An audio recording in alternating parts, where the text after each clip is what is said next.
Good evening all, this is Siyad Illikkal. എല്ലാ ദിവസവും വൈകിട്ട് 7 മണിക്കുള്ള മാർക്കറ്റ് ന്യൂസിലേക്ക് കടക്കാം. നമ്മൾ കുറച്ച് ദിവസമായി തമ്മിൽ കണ്ടിട്ട്, അപ്പോൾ എങ്കിലും നമ്മൾ ഓഡിയോ പോഡ്കാസ്റ്റിലൂടെ നിരന്തരം ന്യൂസ് ചെയ്തിരുന്നു. അപ്പോൾ വീണ്ടും തിരിച്ചെത്തി. ഇന്ന് നമ്മളുടെ സ്വിങ്ങിൻ്റെ ബേസിക് കോഴ്സ് ഉണ്ടായിരുന്നു. ഇന്ന് നമ്മുടെ കൊച്ചിയിലെ ഓഫീസിൽ വെച്ചിട്ട്. നാളെ ഓപ്ഷൻ്റെ കോഴ്സ് ഉണ്ട് ഓഫ്ലൈൻ കൊച്ചിയിൽ വെച്ചിട്ട്. അപ്പോൾ അതിൻ്റെ ഭാഗമായിട്ടാണ് കൊച്ചിയിലേക്ക് എത്തിയിട്ടുള്ളത്. അപ്പോൾ മാർക്കറ്റിലേക്ക് വരുമ്പോൾ നിഫ്റ്റി തിരികെ എത്തി. ഇന്ന് 250 പോയിന്റ് ഇൻട്രാഡേ ലോയിൽ നിന്ന് ഹൈ. സെൻസെക്സും റാലി രേഖപ്പെടുത്തി. അപ്പോൾ മാർക്കറ്റ് ഇന്നലെ ഉണ്ടാക്കിയൊരു ക്ഷീണം ഏറെക്കുറെ റെക്ടിഫൈ ചെയ്ത് എന്ന് വേണം കരുതാൻ. മഹാരാഷ്ട്രയിലെ പുതിയ CM ഇന്ന് സത്യപ്രതിജ്ഞ ചെയ്തു. അപ്പോൾ അതിൻ്റെയൊക്കെ ഒരു സന്തോഷം മാർക്കറ്റിൽ റിഫ്ലക്റ്റ് ചെയ്തിട്ടുണ്ടെങ്കിലും ഇന്ത്യയുടെ GDP ഡേറ്റ എല്ലാം തന്നെ വളരെ നെഗറ്റീവായിട്ടുള്ള GDP ഡേറ്റയാണ് വന്നിട്ടുള്ളത്. അതും ഒരു സൈഡിൽ നിൽക്കുന്നുണ്ടെങ്കിലും നമ്മൾ നിഫ്റ്റിയുടെ ചാർട്ടിലേക്ക് പോകാം. നിഫ്റ്റിയുടെ ചാർട്ടിൽ കാണാം, ഇൻട്രാഡേ ലോയിൽ നിന്ന് 241 പോയിന്റിൻ്റെ ഒരു ശക്തമായിട്ടുള്ള റാലി. വെള്ളിയാഴ്ച ദിവസമായിട്ട് പോലും വലിയ പ്രോഫിറ്റ് ബുക്കിംഗ് ഒന്നും കണ്ടില്ല. അപ്പോൾ ഇന്ന് നിഫ്റ്റിയുടെ ഹൈയിൽ വെച്ച് ഇന്ന് മാർക്കറ്റിനെ ആരെങ്കിലും ഷോർട്ട് ചെയ്തിട്ടില്ല എന്ന് വേണം കരുതാൻ.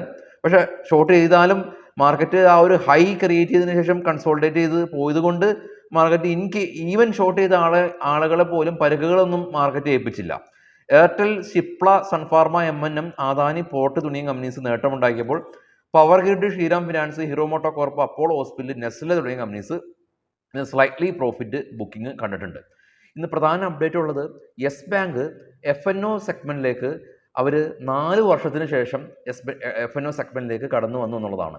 ആദാനി ഗ്രൂപ്പ് ഓഫ് സ്റ്റോക്കുകൾ 3 ആദാനി ഗ്രൂപ്പ് ഓഫ് സ്റ്റോക്കുകൾ FNOക്ക് എലിജിബിൾ ആയിട്ടുണ്ട്. ആദാനി ഗ്രീന് ഏകദേശം 20% റാലി. കൂടാതെ ആദാനി ഗ്രൂപ്പ് ഓഫ് സ്റ്റോക്കുകൾ 2 ലക്ഷം മാർക്കറ്റ് ക്യാപ്പ് കഴിഞ്ഞ 3 ദിവസം കൊണ്ട് ആഡായിട്ടുണ്ടെന്നുള്ളതാണ് ആദാനി ഗ്രൂപ്പ് നിക്ഷേപകരെ സംബന്ധിച്ചുള്ളൊരു പോസിറ്റീവ് ന്യൂസ് ഉള്ളത്. IPOയിലേക്ക് വരുമ്പോൾ ഇൻവിയോൺ ഇൻഫ്ര എഞ്ചിനീയറിംഗ് IPO നല്ലൊരു ലിസ്റ്റിംഗും കിട്ടിയ ആളുകൾ സന്തോഷം പങ്കുവെക്കുക.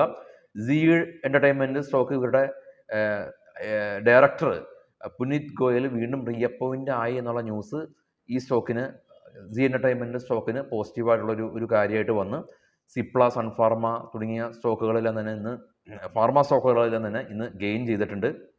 കൂടാതെ തന്നെ എയർടെലിന് ICICI സെക്യൂരിറ്റീസ് ബൈ റേറ്റിംഗ് കൊടുത്തിട്ടുണ്ട്. അതുകൊണ്ട് തന്നെ എയർടെലും ഇന്ന് ഗെയിൻ ചെയ്തു. കൂടാതെ തന്നെ ആസ്റ്ററിനെ സംബന്ധിച്ചുള്ള ന്യൂസ് ഉള്ളത്, ആസ്റ്റർ ബാക്കപ്പ് ചെയ്തിട്ടുള്ള കെയർ ഇന്ത്യൻ തമ്മിലുള്ള ഒരു ഷെയർ സ്വാപ്പിങ്ങിലൂടെ മെർജ് ചെയ്യുക ആണെന്നുള്ള ന്യൂസ് ഉണ്ട്.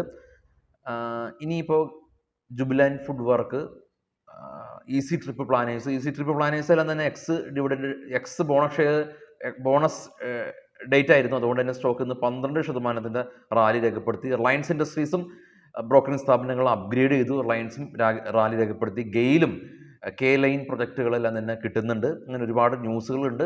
2 ദിവസം അവധി ആയതുകൊണ്ട് ഞായറാഴ്ച വിശദമായിട്ട് നമ്മൾ സ്റ്റോക്ക് ന്യൂസിലേക്കൊക്കെ പോകുന്നുണ്ട്.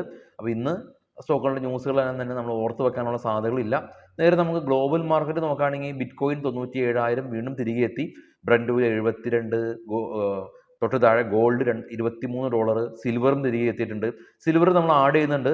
ഒരു നിരന്തരമായിട്ട് നമുക്ക് റിക്വസ്റ്റ് ഉണ്ട് സിൽവർ നമ്മൾ ആഡ് ചെയ്യാം. ഗോൾഡ് കാണാം $23 ഒരു സ്പൈക്ക്. ഏഷ്യൻ മാർക്കറ്റെല്ലാം തന്നെ മിക്സ്ഡ് ആയിരുന്നു. ഡോ ഫ്യൂച്ചർ പോസിറ്റീവാണ്. ഇന്ത്യ വിക്സ് ഇന്ന് 4% ഫർദറായിട്ട് കൊളാപ്സ് ചെയ്ത് 14. ജർമ്മൻ, UK, ഫ്രാൻസ് മാർക്കറ്റുകൾ പോസിറ്റീവാണ്. അപ്പോൾ അറ്റ്ലീസ്റ്റ് ഇന്ന് വെള്ളിയാഴ്ച ദിവസമാണ്.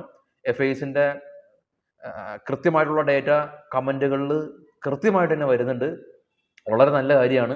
കാരണം ന്യൂസ് കാണുന്ന ആളുകൾക്ക് FISന്റെ ഡേറ്റ ലേറ്റ് ആയിട്ടാണ് വരുന്നത്. അപ്പോൾ അതുവരെ നമുക്ക് വെയിറ്റ് ചെയ്യാൻ പറ്റില്ല. അപ്പോൾ ന്യൂസ് കാണുന്ന ആളുകൾക്ക് കമൻറ്റിൽ പോയി FISന്റെ ഡേറ്റ എന്താണെന്ന് കാണാൻ സാധിക്കും.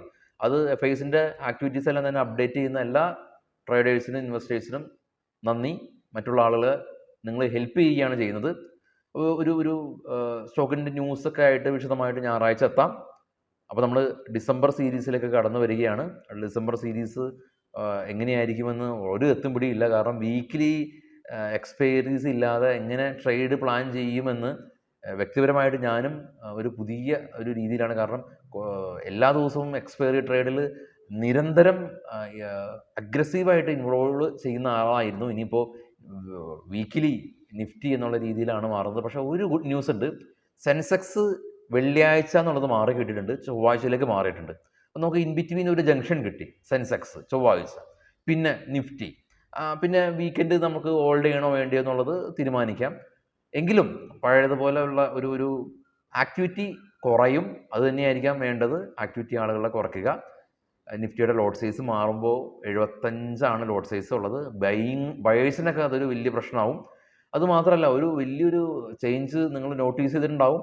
എക്സ്പയറി ഡേയ്സിൽ മാർജിൻ ഭീകര മാർജിനാണ് ഉള്ളത്. അതുകൊണ്ട് തന്നെ എക്സ്പയറിയുടെ അന്ന് ഷോർട്ടൊക്കെ ചെയ്യുന്ന ആളുകൾക്ക് രാവിലെ തന്നെ മാർജിൻ കോൾ വരും. അപ്പോൾ കഴിഞ്ഞ 2 ദിവസമായിട്ട് അത് ഫേസ് ചെയ്യുന്നുണ്ട്. അപ്പോൾ എല്ലായ്പ്പോഴും ഇങ്ങനെ ദുർഘടമായിട്ടുള്ള ഓരോ പ്രശ്നങ്ങളും മാർക്കറ്റിലുണ്ടാവും. അതൊക്കെ നമ്മൾ ഫേസ് ചെയ്യേണ്ടതായിട്ടുണ്ട്. അപ്പോൾ എല്ലാവർക്കും ശുഭരാത്രി. Thank you.